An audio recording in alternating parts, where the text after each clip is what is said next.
ধন্যবাদ। ইতিমধ্যে আপনারা অবগত হয়েছেন, আমি সন্ধ্যা 7:50-এর সময় একজন সংবাদকর্মীর মাধ্যমে জানতে পারি লাকুড়িয়াপাড়া একটা মেয়ে সেন্ট্রাল স্কুলের ছাত্রী, তার গলা এবং মাথায় বিভিন্ন স্থানে ধারালো অস্ত্রের আঘাত করা হয়েছে। তাৎক্ষণিক স্থানীয় লোকজন হাসপাতালে নিয়ে গেছে গণস্বাস্থ্যে, সেখানে সে মৃত্যুবরণ করছে। আমরা তাৎক্ষণিক ঘটনাস্থলে এসেছি, ঘটনাস্থল পরিদর্শন করেছি এবং সুরুথাল রিপোর্ট প্রস্তুতপূর্বক সকল কার্যক্রম চলমান রয়েছে। খুব দ্রুতই ইনশাল্লাহ আমরা এই ঘটনার সাথে প্রকৃত অপরাধী যা তাকে আমরা গ্রেপ্তার করতে সক্ষম হব।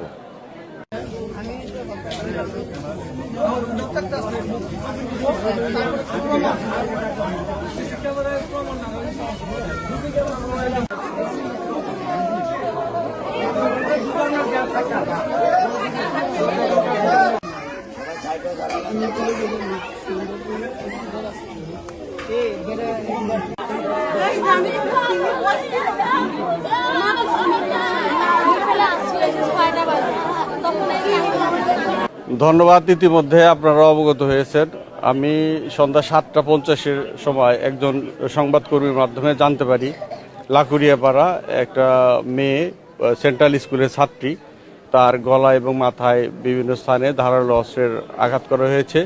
তাৎক্ষণিক স্থানীয় লোকজন হাসপাতালে নিয়ে গেছে গণস্বাস্থ্যে, সেখানে সে মৃত্যুবরণ করছে।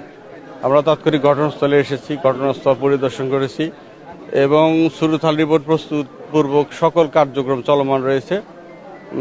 খুব দ্রুতই ইনশাল্লাহ আমরা এই ঘটনার সাথে প্রকৃত অপরাধী যা তাকে আমরা গ্রেপ্তার করতে সক্ষম হব।